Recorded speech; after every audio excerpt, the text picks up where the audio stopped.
প্রিয় ছাত্রছাত্রী, তোমাদের সবাইকে জানাচ্ছি শুভ বিজয়ের আন্তরিক শুভেচ্ছা, অভিনন্দন ও ভালোবাসা। তোমাদের পরিবার, তোমাদের বাবা মা, ঠাম্মা দাদু যারা রয়েছেন সবাইকেই জানাচ্ছি শুভ বিজয়ার প্রীতি শুভেচ্ছা। বড়দের জানাচ্ছি প্রণাম। তো আজকের ভিডিওতে কি আলোচনা করব সেটা তোমরা দেখতেই পাচ্ছ যে পরীক্ষা প্রায় 2 মাস বাকি। ঠিক আছে, অক্টোবর নভেম্বর, তারপরে নভেম্বরের শেষের থেকে ডিসেম্বর মাস, এই সময় সব জায়গায় প্রায় পরীক্ষা হবে, পঞ্চম শ্রেণীর বিশেষ করে। আর ষষ্ঠ এবং সপ্তম শ্রেণীর পরীক্ষা ডিসেম্বরের শেষের দিকে বা জানুয়ারির মাসের প্রথম সপ্তাহের দিকে বিভিন্ন জায়গায় বেরোবে ফর্ম, যেখানে যেখানে বেরোয়নি সেখানে বেরোবে এবং পরীক্ষা হয়ে যাবে মোটামুটি ফেব্রুয়ারি মাসের মধ্যে।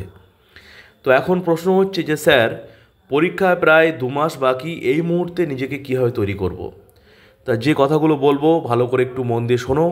যদি মনে হয় স্যার ঠিক বলছে তাহলে সেইগুলো কিন্তু তোমাদের মেনে চলতে হবে, কারণ আমি আমার অভিজ্ঞতা থেকে এই কথাগুলো তোমাদেরকে বলছি। পরীক্ষা প্রায় 2 মাস বাকি। এখন তোমাদের কী করতে হবে, একটা রুটিন বানাতে হবে যে সিলেবাসের মধ্যে এইগুলো রয়েছে, এইগুলো স্যার ক্লাসে করিয়েছে, যেগুলো স্যার ক্লাসে করিয়েছে সেইগুলো আগে প্র্যাকটিস করে ভালো করে, ওইগুলো মন দিয়ে আগে প্র্যাকটিস করবে। করার পর অঙ্কের ক্ষেত্রে প্রথমে বলি, তারপরে অঙ্কের যে রেফারেন্স বইগুলো আছে, বিশেষ করে কেশবচন্দ্র নাগ, সুব্রত দত্ত, আর.এস. আগরওয়াল, এই সমস্ত যে সমস্ত বইগুলো রয়েছে, ইংলিশ মিডিয়াম বাংলা মিডিয়ামের বইগুলো তো বললাম একসাথে, এই বইগুলো থেকে সিলেবাসের মধ্যে যেগুলো রয়েছে সেই অঙ্কগুলো প্র্যাকটিস করতে হবে। বেশি দিন বাকি নেই পরীক্ষা, এক এক দিন এক একটা চ্যাপ্টার ধরে প্র্যাকটিস করে ফেলতে হবে তাড়াতাড়ি। আগে স্যার যেগুলো করিয়েছে সেগুলো আগে করতে হবে, ঠিক আছে?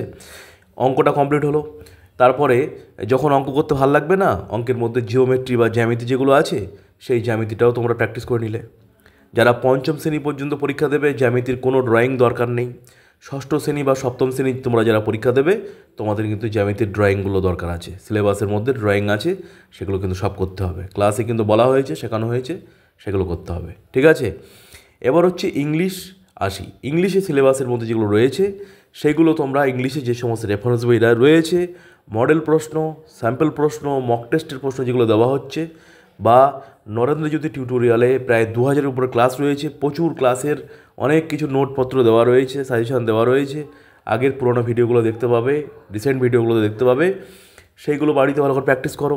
তোমাদের কাছে যে সমস্ত রেফারেন্স বই রয়েছে, বিভিন্ন অ্যাডমিশন গাইড ফাইড বা বিভিন্ন ধরনের ইংলিশ গ্রামার যেগুলো রয়েছে, সে পিসি দাস বলো বা আরও যে সমস্ত অন্যান্য রেফারেন্স বই রয়েছে, আমি নাম বলছি না, সেই রেফারেন্স বইগুলো তোমাদের যদি কারো জানার থাকে, রেফারেন্স বইয়ের লিস্ট দরকার স্যার লাগবে, হোয়াটসঅ্যাপ করো, আমি তোমাদের লিস্ট দিয়ে দেবো।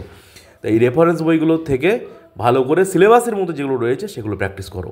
আর ক্লাসে যেগুলো দেওয়া হচ্ছে ইংলিশের বিভিন্ন ওয়ার্কশিট, প্রচুর ওয়ার্কশিট দেওয়া হচ্ছে, মক টেস্টের প্রশ্ন দেওয়া হচ্ছে, বিভিন্ন ধরনের স্যাম্পল প্রশ্ন দেওয়া হচ্ছে, এইগুলো আগে বাড়িতে ভালো করে প্র্যাকটিস করো, করে নিয়ে তারপরে রেফারেন্স বই করো, ঠিক অঙ্কের মতো। বাংলায়ও তাই, বাংলায় প্রচুর রচনা করানো হয়েছে, অনেক রচনা ইউটিউবেও দেওয়া আছে, নরেন্দ্রজ্যোতি টিউটোরিয়ালের রচনাগুলো দেখো, সুন্দর করে বলা আছে, সেই রচনাগুলো শোনো, রচনাগুলো একবার পড়ে ভালো করে মন দিয়ে পড়ো, দেখবে পরীক্ষার সময় সব মনে পড়ে যাবে। তোমাদের হয়তো টেনশন হচ্ছে যে স্যার এত রচনা, এত ইংলিশে প্যারাগ্রাফ, এত অঙ্ক মনে রাখবো কীভাবে? ভালো করে মন দিয়ে পড়ো, দেখবে পরীক্ষার সময় সব মনে পড়ে যাবে। বিশ্বাস করো, সত্যি বলছি, আমরা যখন তোমাদের মতো ছাত্র ছিলাম তখন কিন্তু পরীক্ষার আগেও টেনশন হতো, ভালো ছেলে মেয়েদেরও টেনশন হয় যে মনে থাকবে তো, লিখতে পারবো তো। দেখবে একবার কানে যদি ঢুকে যায় আর একবার যদি তুমি মন দিয়ে পড়ো, পরীক্ষার সময় দেখবে সব মনে পড়ে যাবে। একদম টেনশন করবে না, টেনশন ফ্রি থাকো। প্রশ্ন খুবই সহজ হবে, প্রতি বছরের মতো প্রশ্ন সহজই হবে। আর কম্পিটিশান একদম কম, ভেবো না প্রচুর ছেলে মেয়ে ফর্ম ফিল আপ করেছে স্যার, প্রচুর করেছে ঠিকই, কিন্তু একেবারে 100% প্রস্তুতি নিয়ে খুব কম ছেলে মেয়েই যাবে। বেশিরভাগ ছেলে মেয়ে বানান ভুল, পরীক্ষা ঠিক করে শেষ করতে পারবে না টাইমের মধ্যে, সব গণ্ডগোল করে দিয়ে আসবে।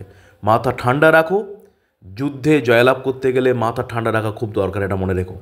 আর টেনশন ফ্রি রাখতে হবে, মন স্থির রাখতে হবে। যারা মন স্থির রাখতে পারবে, টেনশন ফ্রি থাকবে, পরীক্ষা আমি ভালো করে করবই, ঠাকুরমা স্বামীজিকে দ্বারা মন দিয়ে প্রার্থনা করবে যে ঠাকুর তোমার জায়গায় যাব, তোমার ওখানে পড়বো, তুমি ব্যবস্থা করো, আমি ঠিকমতো পড়াশোনা করছি, একদম ফাঁকি দিচ্ছি না, তাদের কিন্তু হবেই হবে, কেউ আটকাতে পারবে না, তোমাদের ভালো হবেই হবে, আমি তোমাদের বলছি ভালো হবে। তো টেনশন করবে না, রুটিন করো, একদম ফাঁকি দেবে না। দেখো আমি তোমাদের এতদিন বলিনি, চাপ দেইনি, কিন্তু এখন আমি দিচ্ছি বাধ্য হয়ে, এই জন্যই বলছি যে পরীক্ষা তো এসে গেছে, মিনিমাম 10-12 ঘন্টা পড়তে হবে প্রতিদিন। বাবা 10-12 ঘন্টা পড়তে হবে, এইটুকু অনুরোধ করছি। এই 2 মাস বাকি আছে, 10-12 ঘন্টা একটু ভালো করে পড়ো, দেখবে তোমাদের পরীক্ষার রেজাল্ট ভালোই হবে। আর যা পড়বে তাই লেখো, ঘড়ি ধরে সামনে ঘড়ি রেখে মক টেস্টের যে প্রশ্নগুলো দেওয়া হচ্ছে স্যাম্পল প্রশ্ন, সেগুলো ধরে ধরে লেখো, সেগুলো ধরে ধরে লেখো, বা যেখান থেকে তোমরা প্রশ্ন পাচ্ছ বিভিন্ন প্রশ্ন বা কোনো অঙ্ক ধরে ধরে লেখো। ঠিক আছে, টাইমের মধ্যে শেষ করো। পরীক্ষার সময় টাইমের মধ্যে শেষ করাটা খুব প্রয়োজন, খুব প্রয়োজন। যত ভালো ছেলে মেয়ে হোক না কেন, টাইমের মধ্যে শেষ করতে না পারলে তাহলে কি হবে? তাহলে তোর পরীক্ষাটাই বেকার হয়ে যাবে। ঠিক আছে, একদম টেনশন করবে না। আর যাদের যাদের বানান ভুল যাচ্ছে, যারা বাংলা বা ইংলিশে বানান ভুল করছে, তাদের বলছি বানানগুলো একটু মন দিয়ে পড়ো। যে বানানগুলো ভুল যাচ্ছে 3 বার 4 বার করে লেখো। একদম চিন্তা করবে না, পরীক্ষার প্রশ্ন সহজ হবে। আশা করছি তোমরা সবাই 4-5 জায়গায় ফর্ম ফিল আপ করেছো। যারা করোনি, যেখানে যেখানে এখনও চলছে সেখানে সেখানে করো। আর আগামী দিন যেখানে যেখানে বেরোবে, এখনও কয়েকটা জায়গা বাকি রয়েছে ক্লাস 6-7-এর ফর্ম বেরোতে, সেই সব জায়গার ওয়েবসাইটগুলো ফলো করবে, নরেন্দ্রজ্যোতি টিউটোরিয়াল ফলো করবে। যখনই বেরোবে আমার হাতে এসে পৌঁছলে আমি তোমাদের দিয়ে দেবো, ইউটিউবে দিয়ে দেবো, হোয়াটসঅ্যাপে দিয়ে দেবো। ভালো করে পড়াশুনো করো। আবারও বলছি, 10 ঘন্টার উপরে পড়তে হবে। টাইম মেনটেন করে সকালবেলা অঙ্ক প্র্যাকটিস করবে, বেলা হলে বাংলা ইংলিশ প্র্যাকটিস করবে। সন্ধেবেলা যদি বাড়িতে লোকজন চিৎকার চাইছে যে না করে অঙ্ক প্র্যাকটিস করবে, তার না হলে কথাবার্তা হলে বাংলা রচনা, বাংলা ব্যাকরণ এইসব প্র্যাকটিস করবে। আর যা পড়বে বাংলা ইংরাজি লিখে লিখে প্র্যাকটিস করবে। আর অঙ্কের ক্ষেত্রে আরেকটা কথা বলি, অঙ্কের হয়তো যখন সুব্রত দত্ত বা কেসিনা করবে, সব অঙ্ক করার দরকার নেই। যে অঙ্কগুলো করলে বাকি সব অঙ্কগুলো পারবে, সেই অঙ্কগুলোই করবে। সব করার দরকার নেই, এখন সময় নেই সব করার। ঠিক আছে, শেষের দিকের অঙ্কগুলো করো, যে অঙ্কগুলো প্রয়োজন সেগুলো করো। আর যেগুলো পারবে না সেগুলো অবশ্যই স্যারকে দিয়ে, আমাকে দিয়ে করিয়ে নেবে। বলবে, হোয়াটসঅ্যাপ করে জানাবে, বা তোমরা অন্য যেসব স্যারের কাছ থেকে করো পড়ো, তাদেরকে অবশ্যই তাদের কাছ থেকে করিয়ে নেবে।